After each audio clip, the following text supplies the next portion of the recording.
আসসালামু আলাইকুম রহমতুল্লাহি ওয়া সম্মানিত দর্শক, আমরা বাংলাদেশের জনগণ সাম্প্রতিক সময়ে যে ভূ রাজনৈতিক জটিলতায় পড়েছি,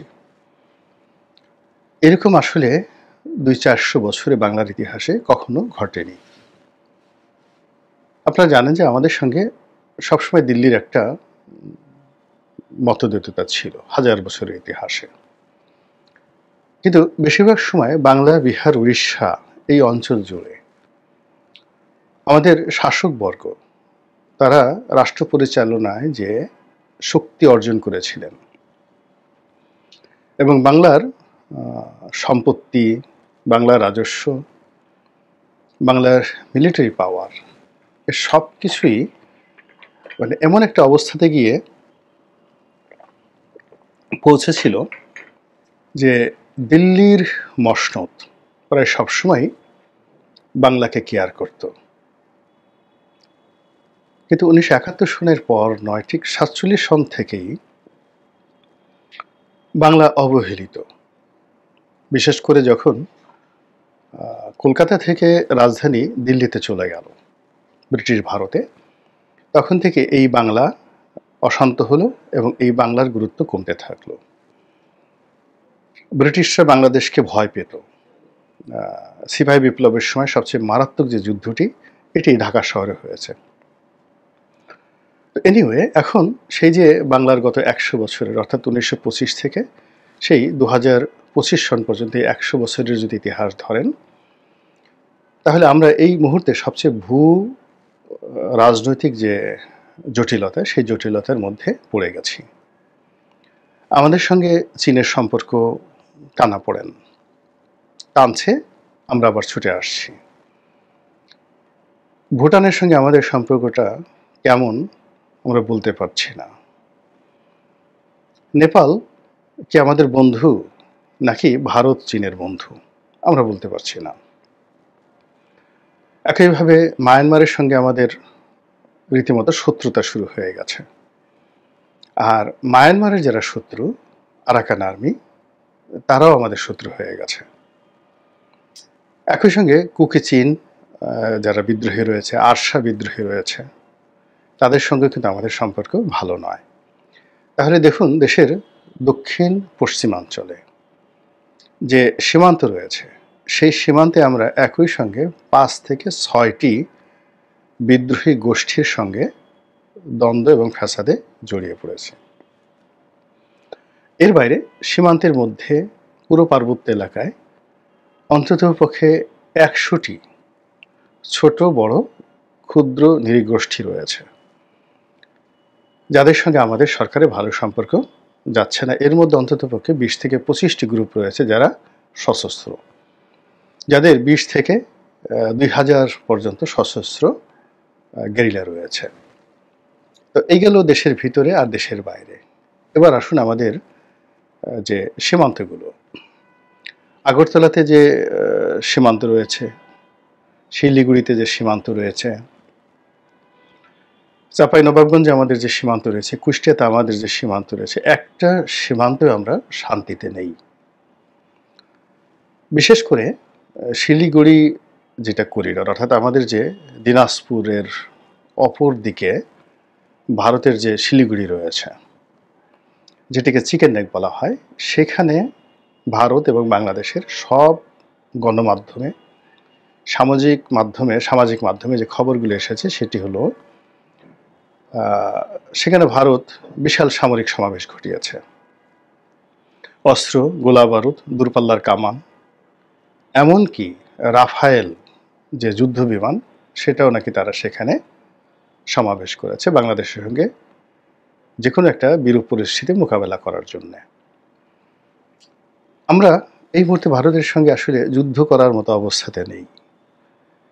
স্থল যুদ্ধ হয়তো আমরা টিকে থাকতে পারবো বেশ কয়েকদিন, কিন্তু বিমান বাহিনী কিংবা নৌবাহিনীর সঙ্গে ভারতের সাথে যুদ্ধ করার ন্যূনতম সামর্থ্য আমাদের নেই।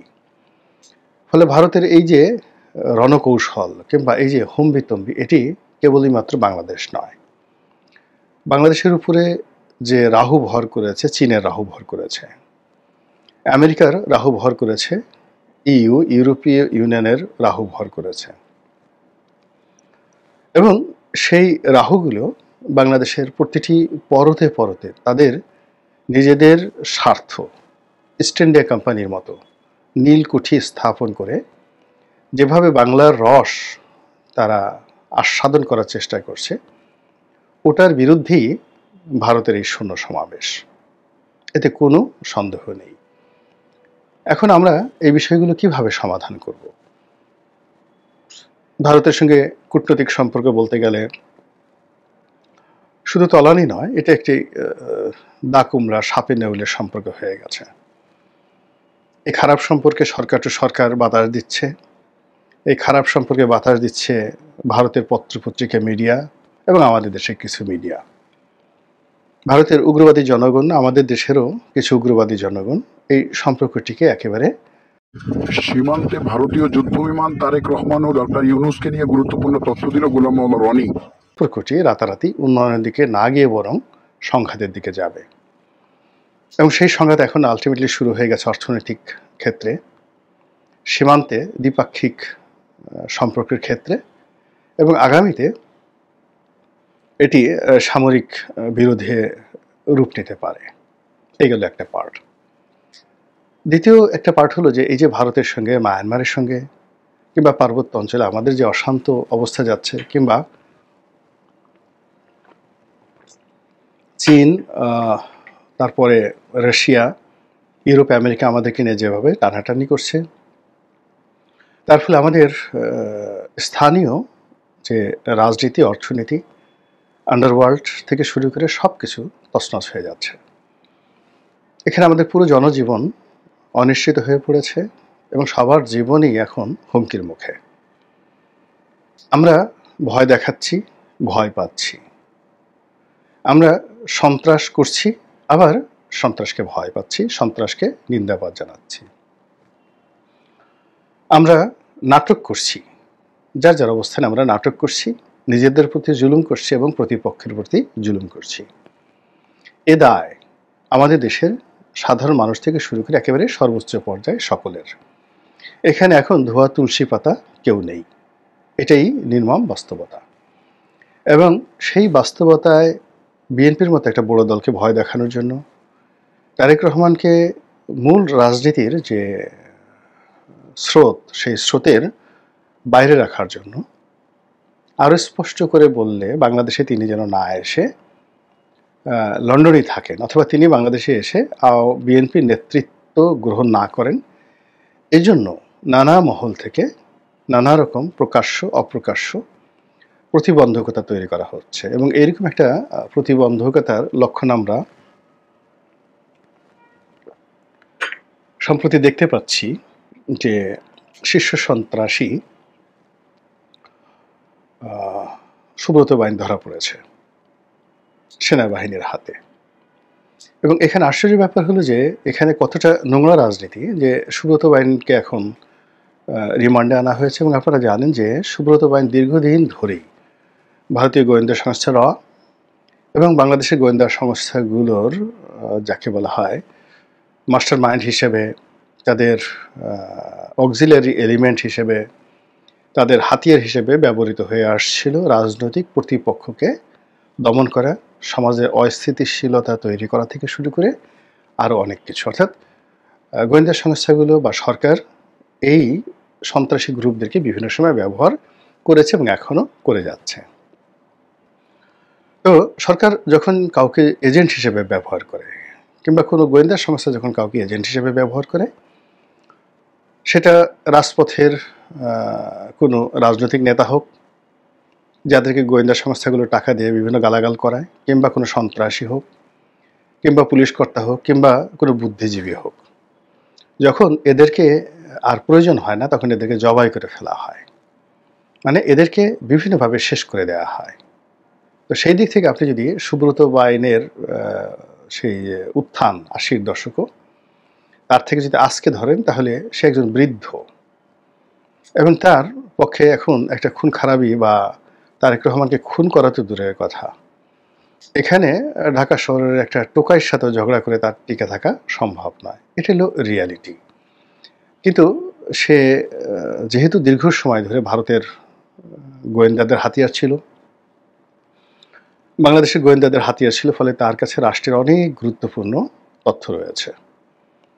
আপনারা জানেন যে মুফতি হান্নান, সেই 21শে আগস্টের গ্রেনেড হামলা যাকে ফাঁসি দেওয়া হয়েছে, মুফতি হান্নান মূলত বাংলাদেশের কয়েকটি গোয়েন্দা সংস্থার এজেন্ট ছিলেন এবং তিনি অনেক কিছু জানতেন। ফলে গোয়েন্দা সংস্থাগুলো ভয় পাচ্ছিল যে তার এই বক্তব্য যদি দেশি বিদেশি গণমাধ্যমে চলে আসে অনেকে বিপদে পড়বে। এই কারণে কিন্তু মুফতি হান্নানকে জীবন দিতে হয়েছে। একইভাবে এই সুব্রত বাইন, এখন এই সুব্রত বাইনকে গ্রেপ্তার করা হয়েছে কুষ্টিয়া সীমান্ত থেকে এবং তার মুখ থেকে যে জবানবন্দি এসেছে সেখানে বলা হচ্ছে যে তাকে বিগত সরকার ব্যবহার করেছিল বা তার উপরে দায়িত্ব অর্পণ করেছিল তারেক রহমানকে লন্ডনে খুন করার জন্য। যে লোক 6-7 পর্যন্ত লেখাপড়া করেনি, একজন কিলার বা একজন রাস্তার পাতি মাস্তান, মানে সিরিয়াল কিলার যদি বলা হয়, আমাদের এই গোয়েন্দা সংস্থাগুলো মানে এতটা দুর্বল, তারা জীবনে মাসুদ রানাও পড়েনি। মানে সেই যে কাজী আনোয়ার হোসেনের যে মাসুদ রানা এই সিরিজে পড়েনি, কিংবা আর্থার কোয়েল ড্যানিয়েল তার কোনো সিরিয়াল পড়েনি। এমনকি কিরিটি রায়, নেহারঞ্জন গুপ্তের সেই সিরিয়ালগুলো আমাদের গোয়েন্দারা যদি পড়ে থাকেন তাহলে এই এরকম সুব্রত ভাইন টাইপের লোক দিয়ে লন্ডনে যে হত্যাকাণ্ড চালানো, প্যারিসে হত্যাকাণ্ড চালানো, মানে এই জিনিসগুলো স্মরণ করার আগেই এদেরকে শাস্তির আওতায় আনা উচিত। দুই গালের উপর ঠাস ঠাস করে দুটো চল দেওয়া উচিত। যে এরা বাংলাদেশে যেখানে একটা মানে নিউ মার্কেটের মাছের দোকানে ঢুকে একটা মানে মাছ বিক্রেতাকে নিরাপদে নিশ্চিন্তে খুন করে সরকারের উপকার করতে পারে না, সেখানে লন্ডনের মতো একটা মেগা সিটি যেখানে সুব্রত বাইন জীবনে যায়নি, যেখানে এয়ারপোর্টে পাড়া দেওয়ার সঙ্গে সঙ্গে এআই থেকে শুরু করে সমস্ত রোবোটিক সিস্টেম একটা মানুষকে রিড করে ফেলে, এবং যেখানে রাস্তাঘাট থেকে শুরু করে পাবলিক প্লেসে অসংখ্য মাইক্রোচিপ সেট আপ করে রাখা আছে, যেখানে আপনি পাড়া দেওয়ার সঙ্গে সঙ্গে আপনার মস্তিষ্ক থেকে শুরু করে হৃদয় মন সব রিড করে ফেলতে পারে। ফলে তারেক রহমান সাহেব শুক্রবারে মসজিদে নামাজ পড়তে যাবেন আর ওই রাস্তা দিকে মানে খুনিরা তাকে খুন করার জন্য পিস্তল নিয়ে ঘুরে বেড়াবে, এটা গাবতলী হাটে সম্ভব, এটি ইউরোপ আমেরিকাতে সম্ভব নয়। কাজে এই যে গল্প, মানে তারেক রহমানকে খুন করে ফেলবে, তারেক রহমানকে ভয় দেখানো, মানে এইটা একটা ছেলের হাতের মোয়ার মতো, সেরকম একটা গল্পের মতো একটা গল্প তৈরি করেছে। এই গল্প শুধু দুর্বল নয়, এটি শিশু সুলভও নয়। এটা যদি আপনি কোনো গরুকে মানে আপনি শোনান, কোনো ছাগলকে এই ধরনের গল্প শোনান, গরু ছাগল রীতিমতো বমি করে দেবে। এই বর্তমান জমানাতে গরু ছাগলের অনেক বুদ্ধি আছে।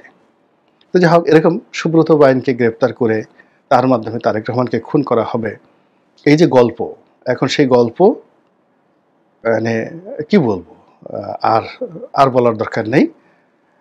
এটি তারেক রহমানও ভয় পাবেন না, বিএনপিও ভয় পাবেন না, আর এতে কোনো উপকার হবে না। বরং এই ধরনের গল্প যারা মানে তৈরি করেন, তাদের মন মস্তিষ্ক, তাদের অসুস্থতা, তাদের মানসিক বৈকল্য সম্পর্কে আপনি বা আপনি আমরা একটা তামার পাতে লিখে দিতে পারি যে এইগুলো রাষ্ট্রের জন্য তারা যেখানে যেখানে আছে একটা আপদ, বিপদ, বালা মুসিবত। এই গেল এক। 2 নম্বর হলো যে এই ঘটনার সাথে যদি দেশি বিদেশি গোয়েন্দা সংস্থা জড়িত থাকে, আপনি জানেন যে নির্বোধ এমন একটা প্রাণী, আপনি ইবলিসকে ভয় না পেলেও নির্বোধকে ভয় পেতে হবে। এই কারণ হলো নির্বোধ আপনাকে উপকার করতে গিয়ে আপনার সর্বনাশ করে ফেলবে, আপনাকে ভালোবাসতে গিয়ে আপনাকে কামড় দিয়ে বসবে, আপনাকে আলিঙ্গন করতে গিয়ে আপনাকে মেরে ফেলবে। এই হলো নির্বোধের সাধারণ বৈশিষ্ট্য। এবং নির্বোধ সম্পর্কে বলা হয় দ্য স্টুপিড অ্যান্ড ননসেন্স, যে যেখানে শয়তান যেতে সাহস পায় না, দ্য ক্রিটিক্যাল ট্রায়াঙ্গেল, তো সেখানে একজন বেকুব অনায়াসে চলে যায়। তো এরকম বেকুবের পাল্লায় যদি রাষ্ট্র থাকে, এরকম বেকুবের পাল্লায় যদি দেশের স্পর্শকাতর প্রতিষ্ঠানগুলো থাকে, তাহলে এই বেকুবদের কারণে সবচেয়ে বেশি বিপদে পড়বেন বর্তমান সরকারে যারা কর্তা ব্যক্তি রয়েছেন ডক্টর মোহাম্মদ ইউনূস এবং তার সঙ্গী সাথীরা। আল্লাহ তাদেরকে হেফাজত করুন ও রহম করুন এবং আমাদের এই জাতিগোষ্ঠীকে অন্তত দেশ চালানোর জন্য যতটুকু মেধা দরকার, যোগ্যতা দরকার, সেটি দান করুন। আসসালামু আলাইকুম রহমতুল্লাহি ওয়া বারাকাতুহু।